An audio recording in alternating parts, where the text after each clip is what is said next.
Joining me from Jerusalem is Fleur Hassan-Nahoum. She's a special envoy with Israel's foreign ministry and a former deputy mayor of Jerusalem. Fleur, thank you so much for your time. You've now got Israel being hit by Iranian missiles, up to 10% by some reports. So those missiles are getting through the Iron Dome. So this is really quite serious. How bad is the damage? How great is the danger? So in the last 3 days, we've had 19 people die, Jews and Arabs alike. I want to point out these missiles don't discriminate on who they're wanting to kill.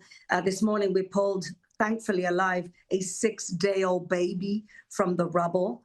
And so our civilian centers are under attack in a war that we didn't start. I want to remind people that last year, 2024, we were attacked in April by Iran for the first time directly with over 300 missiles. And then back in October, we were attacked again by Iran with over 200 ballistic missiles. So it's not that this has come out of nowhere. We know that the Islamic Republic of Iran was going towards a point of no return with nuclear weapons. We know that they've called on the annihilation of Israel many times. It is their aim. And we know that for the past 20 years, all they've done is build their proxies around Israel to choke Israel with Hamas, with the Houthis, with Hezbollah, with Shia elements in Iraq.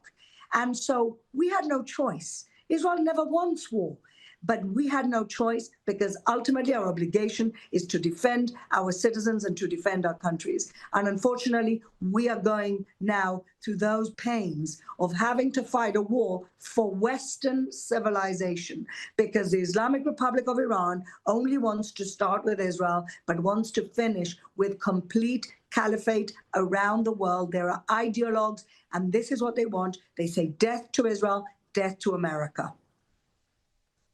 I don't think many people realise how off the planet some of these people in the regime are, that they really do believe that the hidden imam the Mahdi will not come back unless Israel is destroyed, and then Islam won't be reformed until then.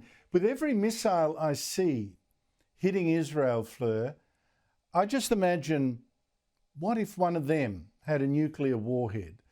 Now, Israel's got nuclear weapons. The world is sure of it, but you haven't used it. But is there any doubt in your mind that if Iran did get a nuclear bomb, that they would use it? It's because we don't have any doubts that we've had to launch this attack in order to neutralize their nuclear capabilities. We know that we're getting towards the enrichment of weapon uranium. This is why we're here. We can't let it happen. And even if we had to go alone, we can't let this happen. We can't appease a crocodile, like Churchill would say, hoping it'll eat you last. That's what the West is doing. That's what countries, unfortunately, your leadership is doing.